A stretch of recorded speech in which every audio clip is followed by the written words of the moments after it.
Welcome to Well Wisdom, where we visit with guests and explore topics that help you overcome life's inevitable adversities, both big and small, to find meaning, purpose, joy, happiness, connection, confidence, and strength. This is the essence of resiliency, the ordinary magic that we are all capable of. Hi, and welcome to Well Wisdom, where today we're going to discuss leading with curiosity and explore how coaching is the hottest, most relevant leadership competency today. We're so fortunate to have Mina Brown with us. She is one of the most amazing people I know. Mina is a master certified coach, a certified master NLP practitioner, an amazing and extraordinary teacher. She is a sought after keynote speaker and workshop facilitator, and she also has written numerous books on coaching. She founded International Coach Academy, and there she teaches professional coaches and trains them to get through every level of certification, as well as teaching leaders how to coach to enhance their leadership competencies. Thank you, Mina, for being here with us today. Beth, thank you so much for inviting me. I really feel honored. Oh, it's our pleasure, our pleasure. Well, let's get started, Mina, if you're ready to dive in. I thought it might be nice just to explain to our listeners, what is coaching? And that is, I say to a variety of my colleagues and students, coaching, I think in business and in general is possibly one of the most misunderstood words in the English language. So in a very simple way, coaching is a facilitated conversation where the coach is supporting the client or the coachee in a form of self-directed learning. It is important, I think, for individuals to find their own solutions. We believe from a coaching standpoint that our clients and all of us, in fact, are creative, resourceful, and we're whole. We're not broken. We don't need to be fixed. And so a coaching mentality or coaching approach is to lean in to that person's wisdom, their inner knowledge, their inner resources, and support their self-directed growth and development. We also know that and I know you can experience it for yourself, that when you come up with an answer or you come up with a solution or a plan of attack, you feel more committed to it. You're more motivated by it. And so it has a stickiness that is of high value. So we are finding that coaching, whether it's in leadership or in business, even in sales or in other applications, is an extremely powerful and positive tool. Yeah, I love the way you describe that, Mina. And I think, for me, one of the reasons that coaching is so powerful is just that resiliency aspect. And so when it is our answer, when we can see that we are resourceful, then our confidence gets built and our belief in ourselves. And that is so powerful in helping us get through, tough times. So the explanation you gave is excellent. And I think the most important distinction, you're right, because coaching means so many different things to so many different people, but it's not that the coaches really got the answers. They're just facilitating that learning and that self-discovery. And, we're seeing good coaching skills can be good parenting skills. It can be used in conflict resolution. It can be used in so many different ways. It's not a pure coaching context, but understanding the nature of coaching, some of the skills like listening that come with understanding how to coach is just beneficial in a broad array of applications. Yeah, and I think today more than ever, there seems to be a lot of conflict, a lot of disconnected opinions. And so, to be able to connect with others and maybe even influence or bring forth our ideas by also listening and allowing others to bring forth their ideas is so applicable. And I love the parenting example too, Mina, as I have two really young adult children, but it's so relevant. And even with the holidays coming up, sitting with relatives, at Thanksgiving or Christmas, being able to use some of these skills will make more enjoyable for everyone because everyone is valued and heard and brings something. Absolutely, absolutely. So I love that. Okay, so let's shift gears and think about coaching as a leadership competency. So when leaders can really learn coaching, how does that impact their leadership? What changes? Oh boy, that has become a very rich topic for leadership development and learning and development in organizations literally worldwide. Mhm. Let me just insert here a little, not exactly a factoid, but some research that was done several years ago. And it's called the Project Oxygen. So I thought that was very interesting. But back in early like 2009, 10, and they published their report in 2011, Google as an organization was struggling with what are the characteristics of our top performing leaders. And it was an exhaustive survey and interviews and analysis. And they came up with their top 5 or 6 criteria, or I would say characteristics of their best leaders globally. And the number one capability was coaching, to be a coaching equipped, a coaching skilled leader. They updated that research in 2018 and did a very exhaustive, sort of a fresh look at the same information. And not surprising, leadership coaching came up again as the number one capability for their top leaders globally.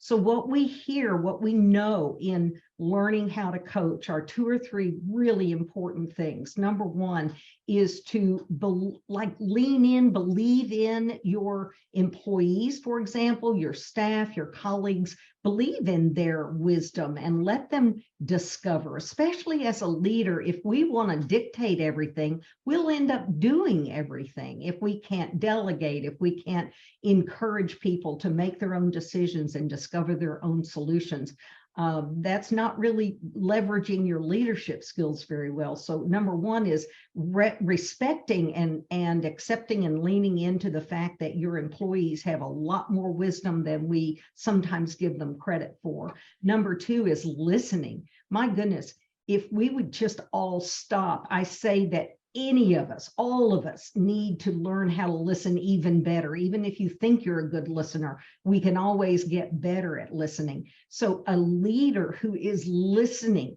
and certainly listening without judgment, sometimes they need to be able to hear conflicting information or to hear challenging or even critical information that some leaders just don't make themselves available to hear. And so listening and being open to feedback is a really key element. We learn that in coaching, and I think it's a critical skill for leadership.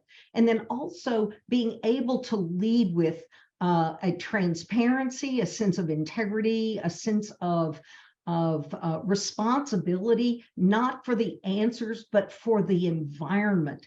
And I think that's something that comes squarely out of learning how to be a good coach. And I could go on for weeks about this, but I think those are a couple of the key ones. Yeah, and it's so interesting you say like the responsibility for the environment, which makes me think about psychological safety and inclusion. So I just wanted you to elaborate on that a little bit, Mina, if you don't mind. Right. From a coaching perspective, when I meet with a client, one of the competencies or skills that we bring into it is no judgment, is an ability to be kind of a clean sheet of paper. We all have biases. I mean, we can't pretend that we can be unbiased, but learning how to coach helps us identify what are some of those biases that I need to just set aside, make room for, and to be able to experience other people without immediately coming to a judgment about them. Sometimes, and I know interviewers, they say that they can make a decision about somebody in a matter of seconds. Well, I think from a coaching standpoint, we want to kind of separate out maybe making those instantaneous decisions or judgments about people, about what they say. Also listening without listening for an agenda It's like really listening for the integrity and the honesty of what's showing up and holding a space for that being something you can hear. So the ability to be able to separate ourselves from our biases, our judgment, our opinions. I think when I was midway in my career, and I think people who know me well would say, you know, I'm never short of having an opinion, but learning how to coach and I've been a coach for 25 years, it's been so much more natural for me to at least even acknowledge I might have an opinion, but then let it go as quickly as I can. And to come into a conversation with somebody, like you said, if you're having family dinners or holiday activities, being able to just not have a bias or coming in expecting that certain people will be certain ways. That's really an important aspect of creating an environment where people feel safe to be themselves. They feel safe and they're not going to be, you know, kill the messenger kind of thing. If I give you my truth, if I share my honesty, I'm not going to be penalized by being able to do that. So that's that environment that we want to create. In coaching, the competency is called maintaining trust and safety. And that's what I think leaders need to do, is create an environment that has a feeling of safety and trust and a belief in people's abilities to get their job done, and then provide feedback, but provide feedback from the standpoint of, I'm going to provide this feedback to this employee based on knowing that they want to do their best and that I'm not trying to criticize them in a way that is really counterproductive. Yeah, that is great. And so then my next question is, what changes for the employee, right? And this is like the great resignation time. We're struggling to have talent and engage talent. And so, you know, I'm just wondering from a leadership perspective, when leaders can do what you just described, really create this safe environment, engage with trust, and build, you know, that safe place for people to perform at their best, and what changes for the employee? I suspect most of us have had some similar experiences on both ends of that spectrum. So I'll bet a lot of people have worked for somebody who is very strong-willed, probably really expert in their area, but is demanding and maybe a little bit of a dictator, and you know, you do what you salute, you do what you say you're supposed to do, etc., or what they say you're supposed to do. And that just undermines anybody's self-confidence. It makes you not want to work that hard. It makes you not want to work for that person. And yes, I think that creates turnover. And in the environment we've had in the last 18 months or so, people have just said, I don't want to do that. I don't want to work for this person. I don't want to work in this environment. It doesn't make me feel good, and it certainly doesn't bring out the best in me. So that's kind of on one end of the spectrum. On the other end of the spectrum, you have someone who is actively concerned about and care about their employees, not just from how many projects you got done last week or what can you do for me today, but also as human beings and fully capable on their own. The experience of working for somebody like that allows you to stretch. I think organizations are a little better risk takers when they have employees who feel safe to lean into their creativity.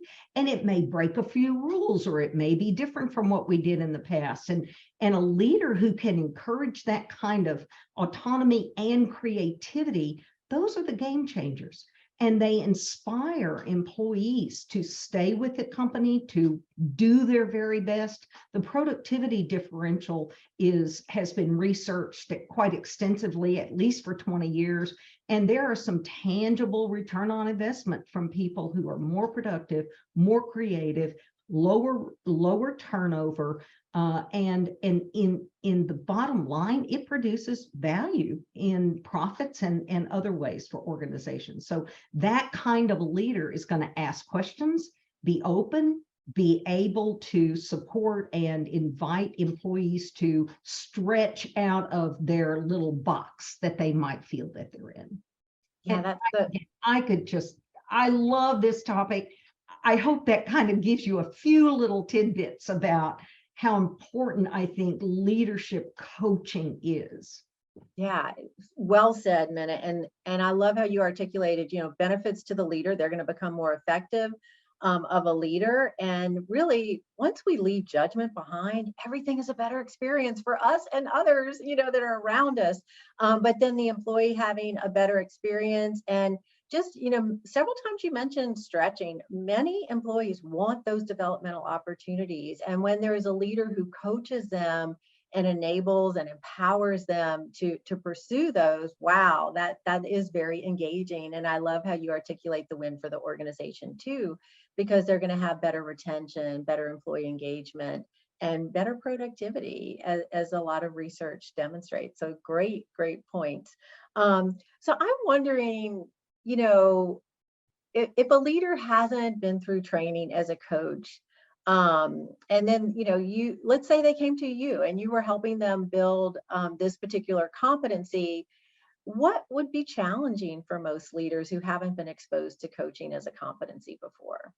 Oh, the number one challenge across the board is setting aside if I'm the leader, my natural instinct to analyze and solve the problem on my own.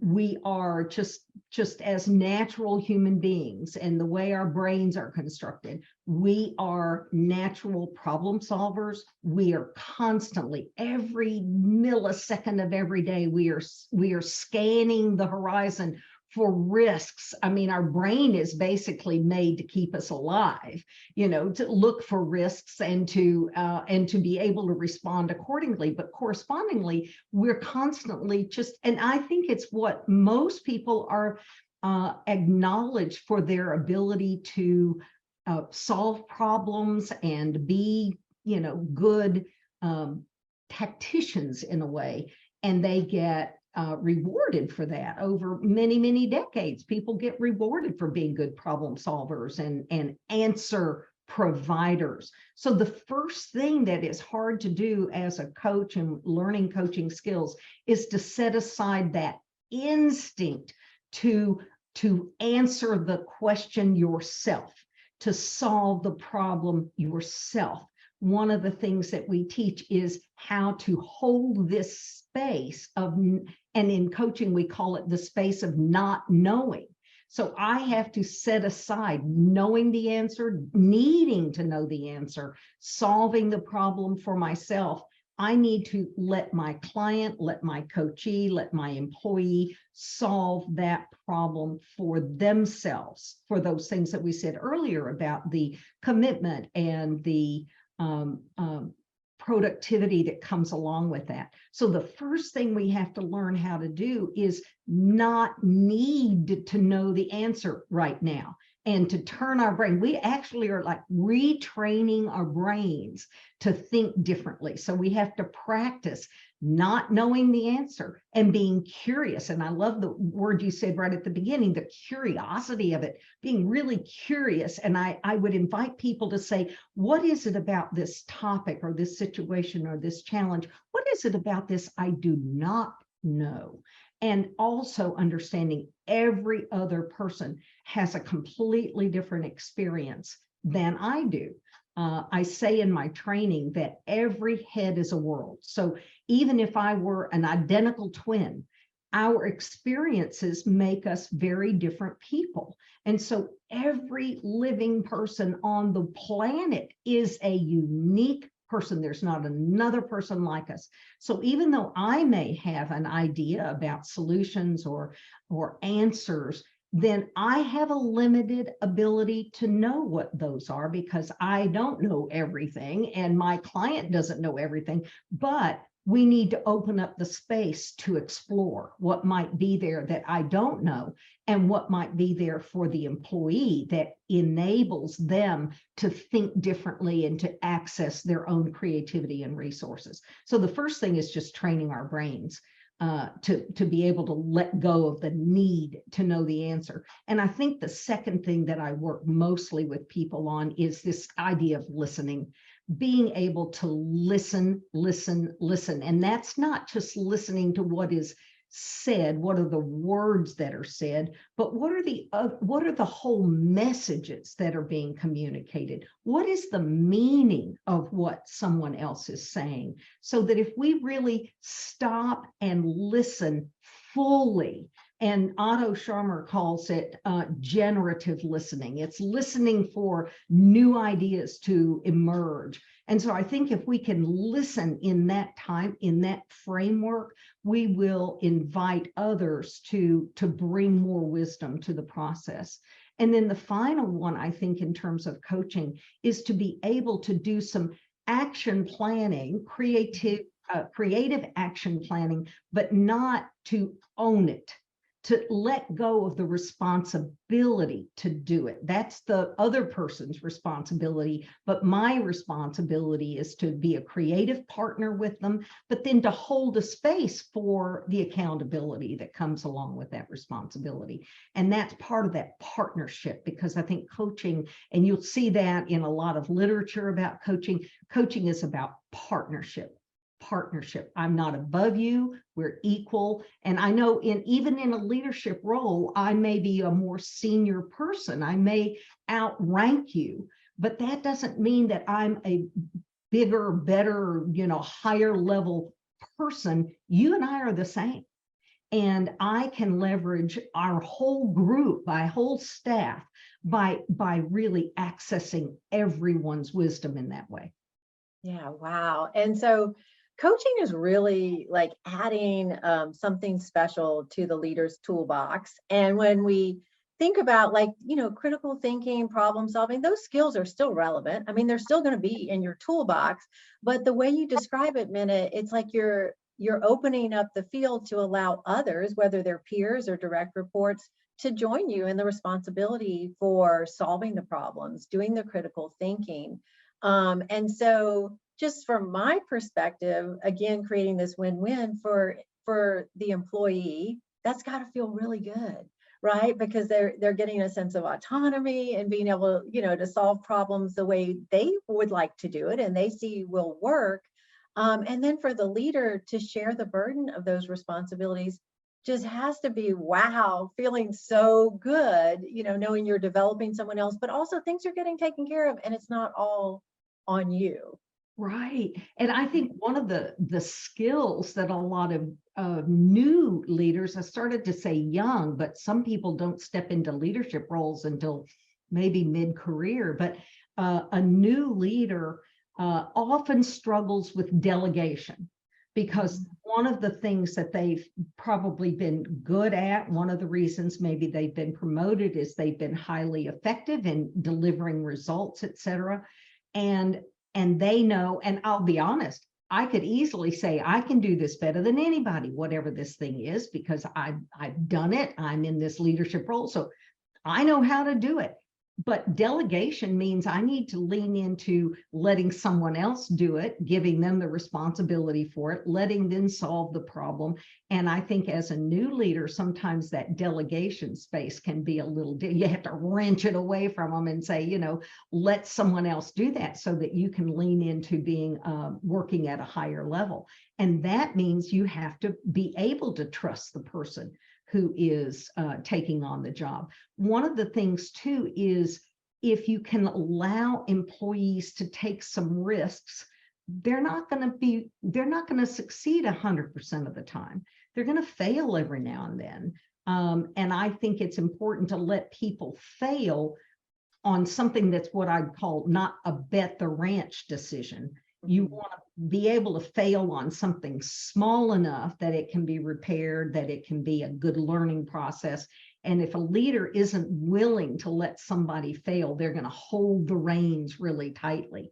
But then that means you have to be able to trust the individual to find their way and then not shoot them if something goes wrong. And then imagine from the employee standpoint, being able to have the freedom and the respect by your leader to allow you to take that challenge. Maybe it works, maybe it doesn't.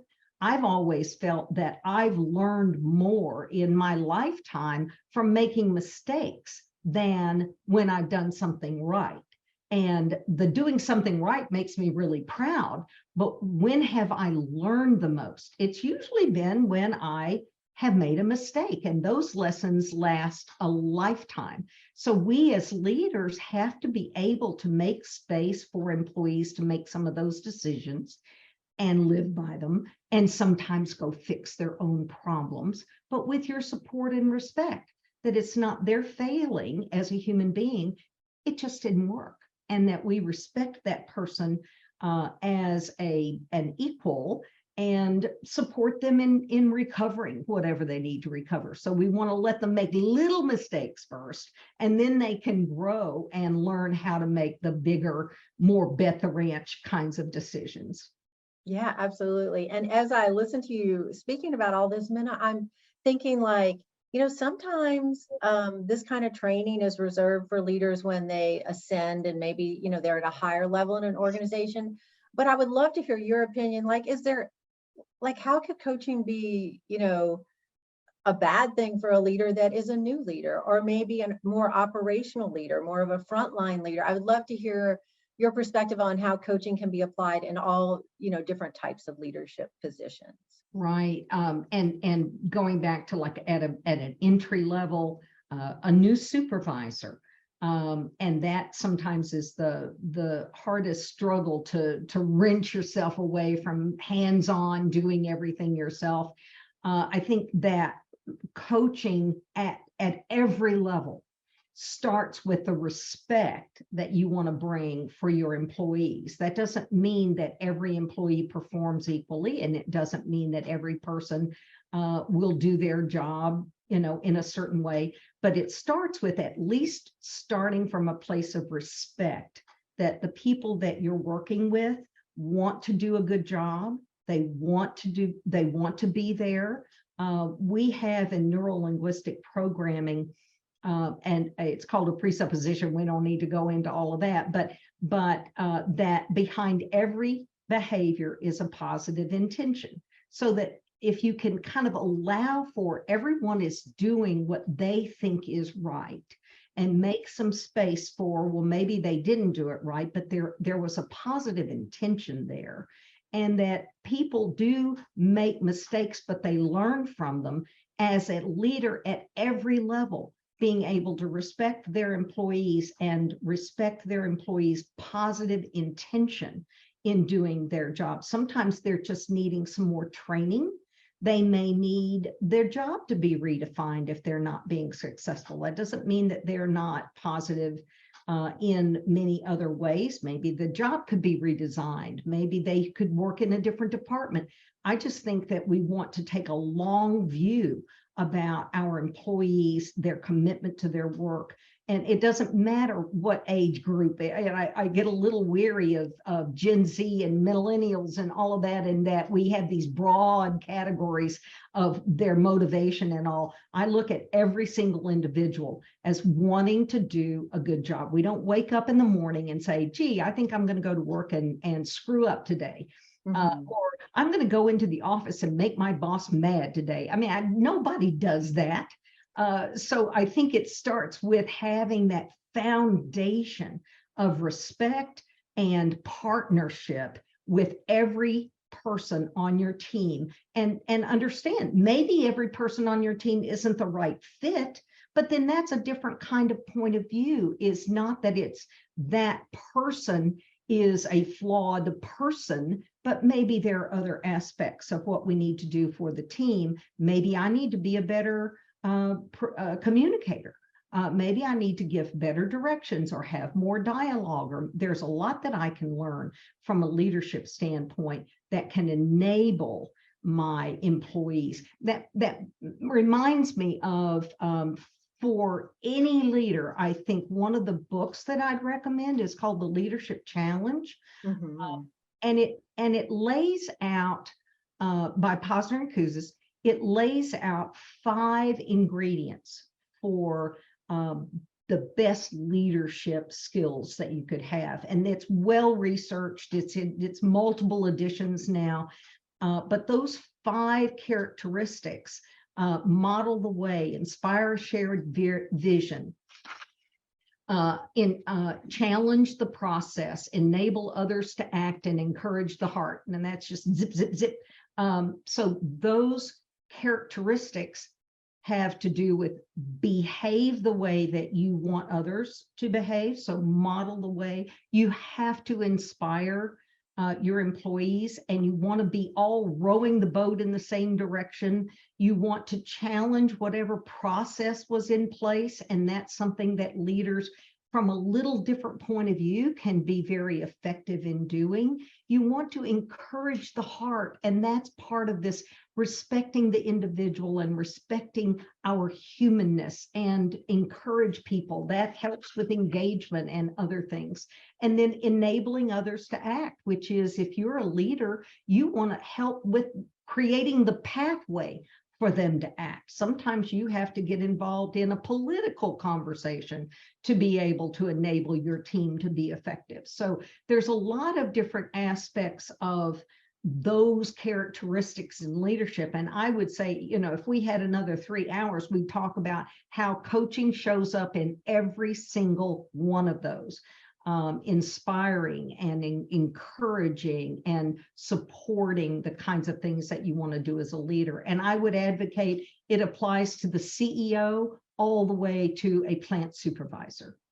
Yeah, agree totally. And I love their research. They have great books. So the Leadership Challenge. And so as we begin to kind of wrap up our conversation, and I agree, Mina, we could talk for 3 hours, we could talk for 3 days, we could probably talk for 3 weeks and enjoy every minute of it. So much knowledge coming from you.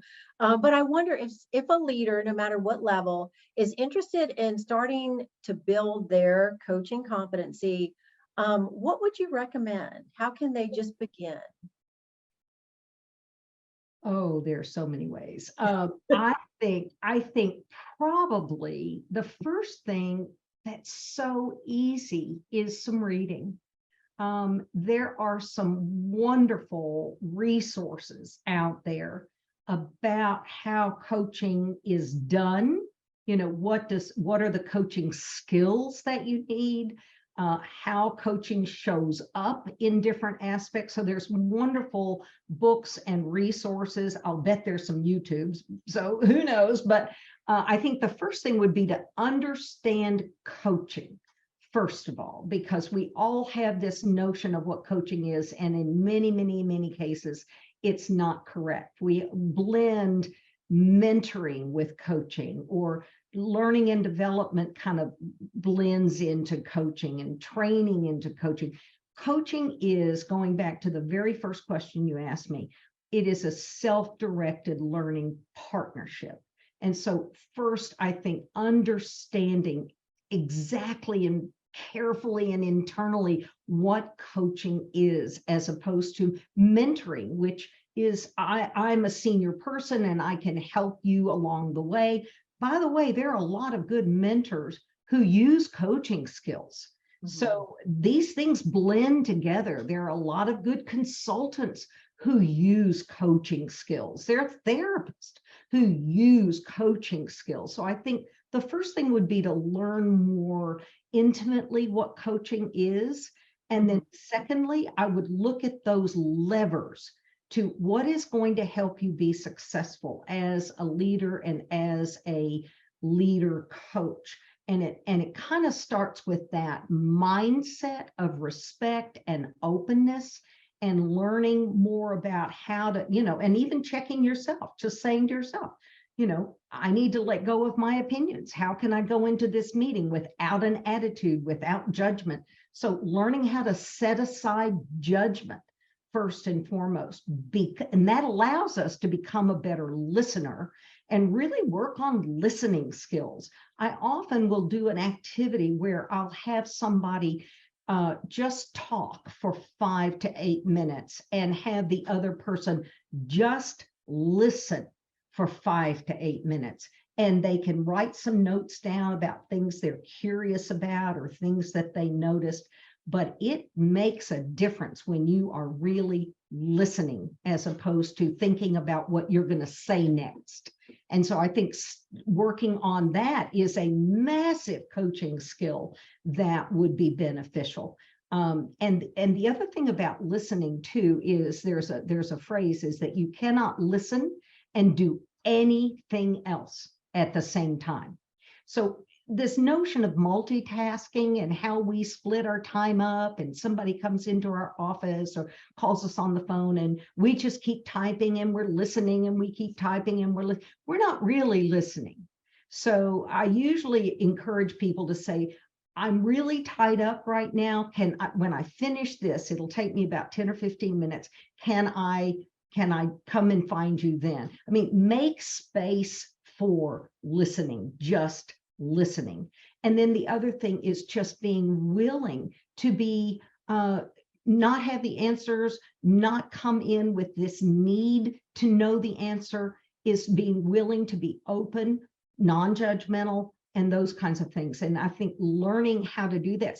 I say too, in my coach training, you can't learn how to coach really just from a book or a video. You have to do it. So that'd be the second thing is first, I would say there's resources you can read, you can get more knowledgeable about, you can learn about, you can study some listening skills and some listening tips and things like that. But you know what? You cannot learn how to do it until you do it. So you have to practice it. You have to say, I'm going to practice being a better listener and to be non-judgmental and look for opportunities. Put yourself in a situation where you might normally have a lot of judgment and go into a situation where you're going to say to yourself, I'm going to practice my coaching mindset and let go of judgment, let go of my opinions, and really listen for the other person's point of view. And so practicing those things, that's the only way you learn how to coach. And when you can do, and leaders, for goodness sakes, they can do it every day. They can do it probably most of the day, every day. They can start practicing good leadership skills by using good coaching skills. So I think it's first resource, knowledge, understanding. You have to know what you're talking about. And then secondly, you've got to practice it. You've got to do it. You've got to practice it. And by the way, coaching skills that you use for leadership is also, and we said earlier, it can be used as a parent, it can be used as a sibling, as a friend. Practice those things in all parts of your life. And then it becomes second nature when you're on the job, when you have a team that you're responsible for. Yeah, I love that. Just getting to that place where you just practice, integrate it into your life, and it just becomes part of who you are and very natural and organic. So love that. Now, Mina, if people want to connect with you and even learn more, because you offer many courses, you have lots of books out there, what's the best way for them to connect with you? My email address, that's pretty easy to think of, is Mina Brown, and it's Mina, so it's a little unusual, but Mina, Mina Brown at positivecoach.com. So you can always email me. My training programs are available on the website coachacademyinternational.com, and we have shorter leader coach training programs that we can do inside companies. We do public certified coach training programs, both at the foundational level and the advanced level, as you mentioned. And we have a variety of websites and other things that we can do for organizations on a kind of like a keynote speaker or a short website, a short workshop. It might be a workshop just on listening skills or a workshop on some of those little subtopics that we talked about. So we can provide that kind of training, and we can do it in person now that we're past the worst part of our pandemic. And I'm so excited to be able to get back in the classroom. So we can do it in person, we can do that on site, and we also do webinars, and we have a very full library of webinars that we can offer. Yeah, and I know you're an exceptional virtual teacher too. So there's no, distance doesn't have to be a barrier. So yes, absolutely wonderful options. And I also know Mina is on LinkedIn. So if people like social media, that's a great social media. Also, and it's just LinkedIn Mina Brown. It's just Mina Brown. Yeah, awesome. Thank you so much, Mina. This has been wonderful. I always enjoy spending time with you and learning from you. So thank you so much. Beth, thank you. And I hope this has been a little bit of an insight and maybe some provocative ideas for your listeners. And I'm really pleased that you asked me. So thank you. Thank you. And I always love to leave our listeners with a simple wish. And so today, my simple wish for you is, may you be happy, may you be healthy, and may you lead with curiosity and open up infinite possibilities in your personal and professional life. Thank you so much. Lovely. Thanks, Beth. Thanks for joining me. I hope you found today's well wisdom inspirational and empowering. Is there a golden nugget you can bring forward into your life and perhaps even share with a loved one, friend, or colleague? Here's to you and your amazing ability to be resilient, to create your very own ordinary magic. Until next time, well listeners.